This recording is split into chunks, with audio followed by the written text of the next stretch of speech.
The first foundations long before glass towers pierced the skies of New York, before suburban neighborhoods stretched across endless miles of land, and long before architects became celebrities. American architecture began with something far simpler. It began with survival. In the early 1600s, when the first European settlers arrived in what would later become the United States, they faced a harsh and unfamiliar land. Winters were brutal, summers were humid and unforgiving, materials were limited. The settlers didn't come with grand visions of architecture. They came with hammers, saws, and hope. The earliest buildings in colonial America were practical structures built quickly to protect families from the elements. Most were made from wood because forests covered vast areas of the land. Timber was abundant, easy to cut, and familiar to European craftsmen. These simple homes were small, often consisting of a single room with a fireplace at the center. The fireplace served multiple purposes: heating, cooking, and gathering. Smoke would rise through crude chimneys made from stone or clay. Architecture, in those early days, was not about beauty. It was about survival. Yet even within those humble beginnings, something remarkable started to take shape. The settlers brought architectural traditions from their homelands England, the Netherlands, Spain, and France, and slowly blended them with the realities of the New World. And that blend would become the foundation of American architecture, colonial America. Architecture of identity. By the late 1600s and early 1700s, the colonies began to grow stronger. Communities expanded, towns formed, and architecture slowly evolved from necessity into identity. In New England, houses became known for their steep roofs and large central chimneys. These designs were inspired by English cottages, but adapted to withstand heavy snowfall and freezing winters. These homes were often built with symmetrical facades, small windows, and sturdy wooden frames. In the southern colonies, architecture looked different. The climate was warmer, and plantations required large homes that allowed airflow to cool the interiors. Wide porches, tall ceilings, and shaded verandas became common features. Meanwhile, Spanish settlers in the Southwest built homes from adobe sun-dried clay bricks that kept interiors cool during scorching desert heat. Each region developed its own architectural personality, and slowly, the young colonies began to create something new, not European architecture, but American architecture, Georgian elegance, order, and symmetry. By the early 1700s, wealthier colonists wanted homes that reflected status and sophistication. This desire gave rise to one of the first major architectural styles in America, the Georgian style, inspired by British design during the reigns of King George I through King George III. Georgian architecture emphasized balance, proportion, and classical beauty. These homes looked refined and organized. Perfect symmetry defined them. A Georgian house often featured a centered front door, evenly spaced windows, brick construction, decorative crown moldings, elegant staircases. The design philosophy came from classical Greek and Roman architecture, which valued harmony and proportion. In many ways, Georgian architecture symbolized the colony's connection to Britain, but history was about to change that connection forever. A new nation, a new style. The American Revolution erupted in 1775. It was not only a political transformation. It was a cultural one. The newly formed United States needed symbols that represented independence, democracy, and national identity. Architecture became one of those symbols. American leaders looked back to the ancient democracies of Greece and Rome for inspiration. The result was the rise of neoclassical architecture. Buildings were designed with grand columns, domes, pediments, and balanced proportions, echoing the temples of ancient civilizations. One of the most famous examples is the home of the American president, the White House. Its columns and symmetrical design reflected power, dignity, and permanence. Another powerful symbol was the United States Capitol, whose massive dome became a visual statement of democracy. Architecture was no longer just shelter. It had become a language of power. The rise of American cities as the 19th century began. The United States experienced explosive growth. Immigrants arrived from across the world. Trade expanded. Industries began to flourish. Cities grew rapidly. With growing cities came a need for new types of buildings. Banks, government halls, train stations, libraries. Schools' architecture became more ambitious. Brick replaced wood in many cities to prevent fires. Architects experimented with stone facades, decorative ironwork, and increasingly complex designs. But one major problem remained. Buildings could only grow so tall. The reason? Stairs. Before elevators existed, people could only climb so many floors. Most buildings remained limited to 4 or 5 stories. That limitation would soon disappear, thanks to one revolutionary invention, the elevator, a turning point in architecture in 1853. A man named Elisha Otis demonstrated a new safety elevator in New York City. His design prevented elevators from falling if cables snapped. This invention changed architecture forever. For the first time, buildings could grow vertically without fear. The elevator allowed architects to think upward instead of outward, and soon, American cities would begin reaching toward the sky. Chicago and the birth of the skyscraper in 1871. A devastating fire destroyed much of Chicago, but out of tragedy came innovation. When the city rebuilt itself, architects began experimenting with steel frame construction. Instead of thick stone walls supporting buildings, a skeleton of steel beams carried the weight. This meant buildings could be taller, much taller. The result was the birth of the skyscraper, the home insurance building in Chicago. Completed in 1885, is often considered the world's first skyscraper. Though modest by modern standards, it represented a revolutionary idea. Buildings no longer needed heavy walls. They could rise upward like towers. America had entered a new architectural era, architecture as art by the late 1800s. Architecture in America had transformed dramatically. Cities were filled with elaborate buildings inspired by European styles such as Gothic Revival, Beaux Arts, and Renaissance Revival. Grand libraries, museums, and train stations appeared across the country. These buildings were not only functional, they were works of art. But as the 20th century approached, a new generation of architects began asking an important question. Should architecture copy the past, or should it create something entirely new? One man in particular would help answer that question. His name was Frank Lloyd Wright, and he would change American architecture forever. The vision of a new architecture by the end of the 19th century.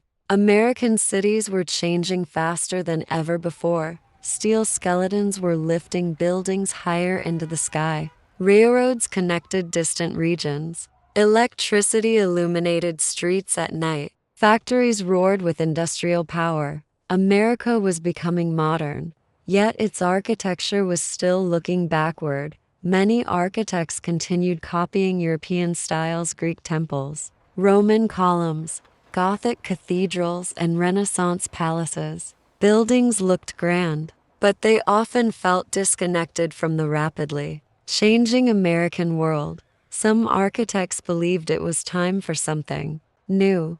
They believed architecture should not imitate the past. It should reflect the present, and one man would become the leading voice of this idea.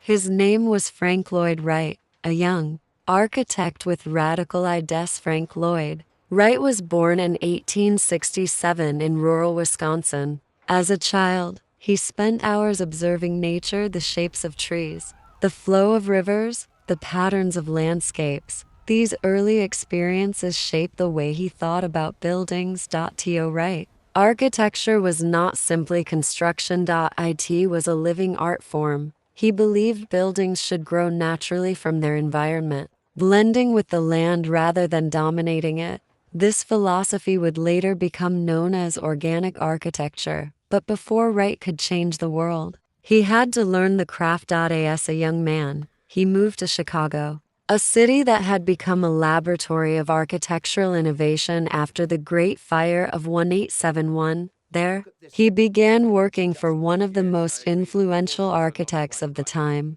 Louis Sullivan. Form follows function. Louis Sullivan believed architecture should follow a simple principle: form follows function. This meant that the shape of a building should reflect its purpose, instead of covering buildings with unnecessary decoration. Sullivan believed architects should design structures that honestly express their use. Banks should look solid and secure. Office towers should emphasize vertical lines. Public buildings should feel open and welcoming. These ideas deeply influenced the young Wright, but Wright would push them even further. The birth of the prairie house. Around the early 1900s, Frank Lloyd Wright began developing a completely new type of home that would transform residential architecture in America. He called it the Prairie House. These homes were radically different from the tall, box-like Victorian houses that dominated the time. Instead of vertical height, prairie houses stretched horizontally across the landscape. They featured low, flat roofs, long horizontal lines, wide overhanging eaves, open floor plans, large windows connecting indoors with outdoors. The design was inspired by the wide, flat landscapes of the American Midwest. Instead of imposing a structure onto the land, Wright wanted the building to feel like part of the land itself. Inside these homes, rooms flowed into one another rather than being separated by narrow hallways. Families could move freely through open spaces. The skyscraper ratio. At the beginning of the 20th century, American cities were entering a new era. The Industrial Revolution had transformed the country.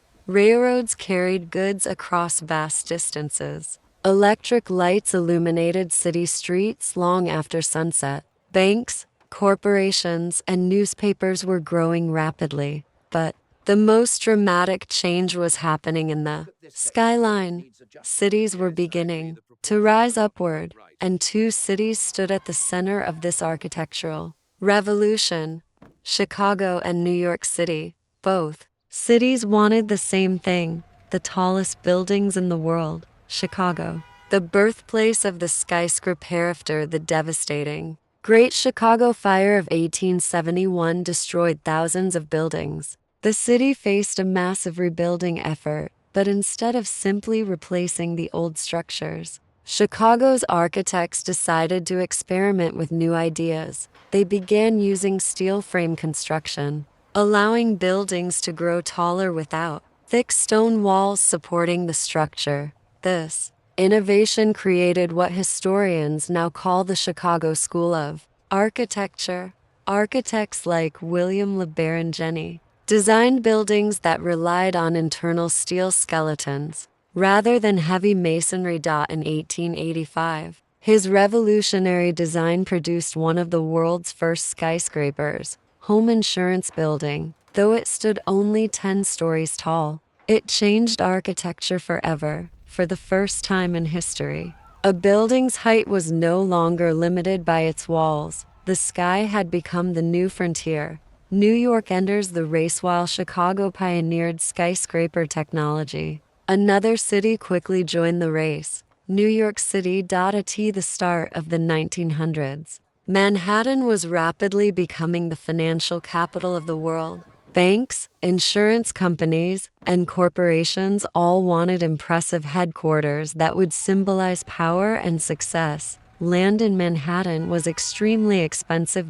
So instead of building outward, developers built upward. The skyline of New York began transforming at an incredible pace. One of the earliest landmarks of this vertical ambition was the elegant triangular tower known as the Flatiron Building. Completed in 1902, the building stood at the intersection of Fifth Avenue and Broadway. Its unusual wedge shape made it instantly recognizable. People gathered in the streets simply to admire it. But the skyscraper race was only just beginning. The roaring 20s and the height competition during the economic boom of the 1920s. America experienced an explosion of wealth and confidence. Cities were filled with jazz music, automobiles, movie theaters, and ambitious construction projects. Developers and architects began competing for a new prize. The tallest building in the world, two rival projects, would soon capture the imagination of the entire nation. One was the magnificent Chrysler Building. The other was the enormous Empire State Building. Both towers rose dramatically over the skyline of New York City, each representing the bold optimism of the era. The secret spy-wreath race for the tallest building became dramatic in 1909. Architect William Van Allen was designing the Chrysler Building for automobile magnate Walter Chrysler. Another building nearby 40 Wall Street was also competing for the height record. At first, it appeared that the rival tower would win, but Van Allen had a secret plan hidden inside the top of the Chrysler Building was a massive stainless steel spire that had been assembled in sections. In a stunning moment, the spire was lifted through the roof and installed in just 90 minutes. Suddenly, the Chrysler Building became the tallest building in the world. The skyline had a new champion, but the victory would not last long. The rise of a giant. Only 1 year later, another skyscraper rose even higher, the towering Empire State Building, completed in 1931 during the depths of the Great Depression. It soared to an astonishing height of 1,454 feet, including its antenna. Construction was astonishingly fast. More than 3,000 workers helped complete the building in just over a year. Photographs of workers sitting on steel beams hundreds of feet above the city became some of the most iconic images in architectural history. Despite the economic struggles of the time, the Empire State Building became a powerful symbol of American resilience. For nearly 40 years, it remained the tallest building on Earth. Skyscrapers as national symbols. By the mid-20th century, skyscrapers had become more than just office buildings. They were symbols of American power, innovation, and ambition. Cities across the country began developing their own skylines. In Chicago, bold new towers continued to push engineering boundaries. In New York City, dense clusters of skyscrapers created one of the most dramatic skylines in the world. These buildings represented more than architecture. They represented the American spirit, the belief that bigger, taller, and bolder was always possible. A new architectural question. But as the decades passed, some architects began questioning the direction of skyscraper design. Many new buildings had become simple glass boxes, efficient, modern, but sometimes lacking personality. Critics wondered whether cities were losing their architectural character.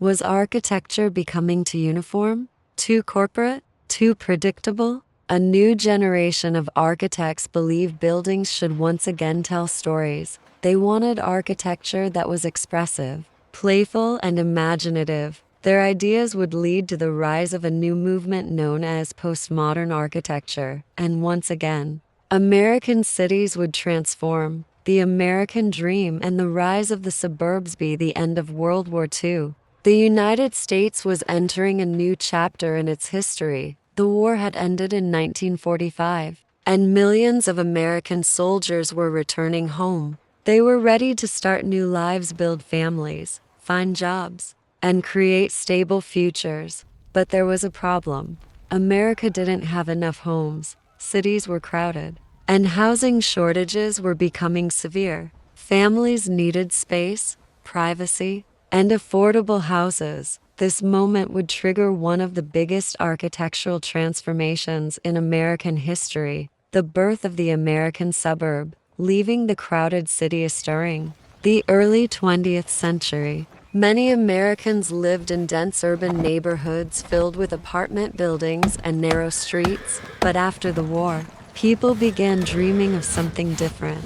They wanted a house of their own, a yard for their children to play in, quiet streets away from noisy cities. A safe neighborhood community. This dream became known as the American Dream, and architecture would play a central role in making that dream possible. The revolution of mass housing. One of the most influential figures in this transformation was the real estate developer William Levitt. Levitt had a radical idea. Instead of building houses one at a time, he would build thousands of houses using assembly line techniques similar to automobile factories. His company created massive suburban communities where homes were built quickly and efficiently. The most famous of these developments was Levittown, located in New York. Levittown became the symbol of post-war suburban life. Rows of nearly identical houses appeared across vast fields that had once been farmland. Construction crews worked like factory workers. Each team specialized in one task: laying foundations, building frames, installing roofs, allowing houses to be completed in just a few days. For the first time in history, millions of middle-class Americans could afford their own homes. Architecture had become industrial. The suburban Husethi, typical suburban home of the 1950s, was modest but comfortable.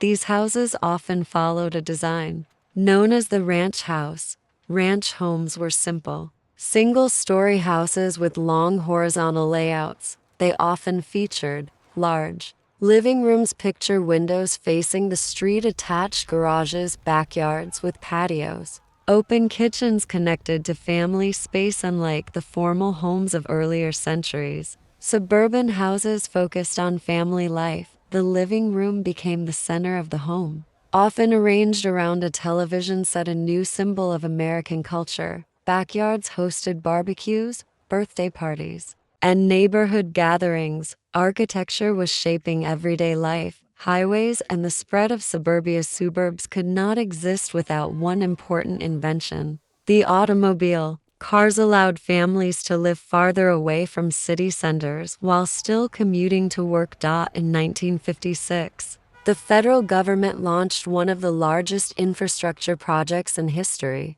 the Federal Aid Highway Act of 1956. This program created thousands of miles of interstate highways connecting cities across the country. Suddenly, suburban neighborhoods could expand even farther from urban centers. Cities spread outward like ripples across the landscape. Shopping centers, schools, parks, and office parks followed. The architecture of America was no longer concentrated only in cities. It was spreading across the entire nation. Shopping malls and new public spaces. Suburbs expanded. Architects also began designing new types of public buildings. One of the most influential innovations was the shopping mall. Instead of crowded downtown markets, suburban families could now shop in large indoor complexes filled with stores, restaurants, and entertainment. One of the earliest and most famous examples was the Southdale Center in Edina, Minnesota, designed by the visionary architect Victor Gruen. Southdale opened in 1956 as the first fully enclosed shopping mall in the United States. Gruen imagined malls as modern town squares where communities could gather. For decades, shopping malls became central landmarks of suburban life. The rise of modern corporate architecture. Downtown areas of major cities were also evolving. Corporations were growing larger than ever before, and they needed impressive headquarters that reflected their global influence. Architects began designing sleek glass towers that symbolized modern business power. One of the most influential examples was the elegant office tower known as Seagram Building, located in New York City. The building was designed by legendary architect Ludwig Mies van der Rohe along with Philip Johnson, completed in 1958. The tower introduced a new architectural language: clean lines, glass walls, and minimalist design. Its philosophy could be summarized in a single phrase often associated with Mies: less is more. The Seagram building became a model for countless skyscrapers around the world, a nation shaped by architecture. By the 1960s, American architecture had transformed dramatically. Cities were filled with glass towers, suburbs stretched across miles of land, highways connected communities from coast to coast, homes, offices, shopping centers, and schools were shaping the way Americans lived, worked, and traveled. Architecture was no longer just about buildings. It was about designing an entire lifestyle. Yet, some critics believed modern architecture had become too rigid and impersonal. They argued that cities were losing their individuality. Too many buildings looked the same. Too many neighborhoods felt identical, and soon, a new generation of architects would rebel against modernism. They would bring color, humor, and historical references back into architecture. This movement would become known as postmodern architecture, and it would once again reshape the American skyline. The postmodern revolution. By the late 1960s and early 1970s, many architects began feeling frustrated with modern architecture. For decades, cities had been filled with sleek glass towers and simple rectangular buildings. These structures were efficient, functional, and elegant in their own way, but to some critics, they had become predictable. Too many buildings looked like identical glass boxes. The personality of cities seemed to be fading. A growing number of architects believed something important had been lost.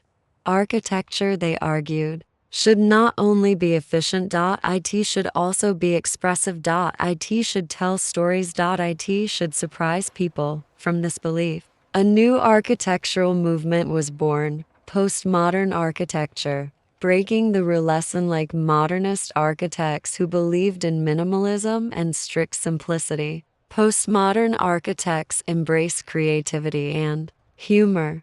They began reintroducing historical elements into buildings, but in playful and unexpected ways. Columns returned, bright colors appeared, decorative shapes and bold patterns became common. Buildings sometimes referenced classical temples, ancient monuments, or historical styles, but with a modern twist. The result was architecture that felt more human, more imaginative, and sometimes even whimsical. One of the key voices of this movement was the architect and theorist Robert Venturi. Less is a bore. Robert Venturi openly challenged the famous modernist phrase "less is more," which had been popularized by Ludwig Mies van der Rohe. Venturi responded with a bold statement of his own: "Less is a bore." In other words, buildings should not be stripped down to pure simplicity. They should embrace complexity, symbolism, and cultural meaning. His ideas helped inspire a generation of architects who wanted cities to feel lively and diverse. Again, architecture with personality. One of the most recognizable examples of postmodern architecture in the United States is the colorful and distinctive Portland building, designed by architect Michael Graves and completed in 1982 in Portland, Oregon. The building shocked the architectural world. Instead of plain glass walls, it featured bold colors, oversized decorative elements, and stylized classical details. Some critics loved it, others hated it, but no one could ignore it. The building marked a turning point, proving that architecture could once again be playful and expressive. Skyscrapers reimagined and ideas soon reached the skylines of major American cities.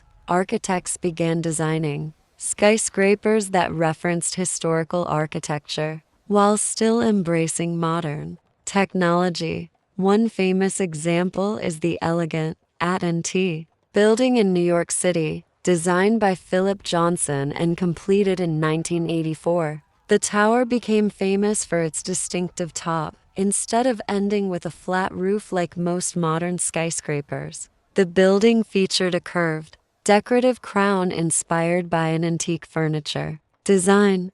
This unusual feature made the skyscraper instantly recognizable. It signaled that architecture had entered a new era. Cities become architectural galleries during the late 20th century. American cities began commissioning bold architectural projects to attract tourism, culture, and investment. Museums, concert halls, and cultural institutions became opportunities for architects to experiment with daring designs. One of the most spectacular examples appeared in Los Angeles. Walt Disney Concert Hall, designed by visionary architect Frank Lloyd. The building opened in 2003 with sweeping, stainless steel curves that looked almost like giant sails frozen in motion. Its dramatic form transformed the skyline of Los Angeles and became one of the most photographed buildings in the world. Gary's work demonstrated that architecture could be sculptural, almost like modern art. The age of iconic architecture. The early 21st century. Architecture had entered what many experts call the iconic architecture era. Cities began competing to create buildings that would become global landmarks. Architects used advanced computer modeling, new materials, and bold engineering to design structures that would have been impossible in earlier decades. Buildings were no longer just places to work or live. They became symbols of cities, tourist destinations, cultural statements. One of the most powerful examples of this era emerged in New York City after a tragic event changed the nation forever. The skyline that once featured the Twin Towers of the World Trade Center had been permanently altered by the devastating September 11th attacks. In the years that followed, the city rebuilt the site with a new architectural symbol of resilience. One World Trade Center, completed in 2014. The tower rises as the tallest building in the United States and stands as a tribute to remembrance, strength, and renewal. Architecture in the 21st century. Today, American architecture continues to evolve. Architects are focusing on sustainability, environmental responsibility, and energy efficiency. New buildings often include green roofs, solar panels, natural ventilation systems, sustainable materials. Smart building technologies. Cities are also redesigning public spaces to make them more walkable, vibrant, and connected. The goal is not just to build bigger structures. It is to create better environments for people. The continuing story from the simple wooden houses of early settlers to towering glass skyscrapers and sculptural landmarks. American architecture has constantly reinvented itself. Each era reflects the hopes, challenges, and ambitions of its time. Architecture tells the story of a nation, a story of survival, a story of innovation, a story of dreams reaching higher and higher into the sky. And as technology continues to evolve, one thing remains certain: the story of American architecture is far from finished. The next generation of architects will continue shaping the skylines, neighborhoods, and communities of the future, and the buildings they create will tell the next chapter of this extraordinary story.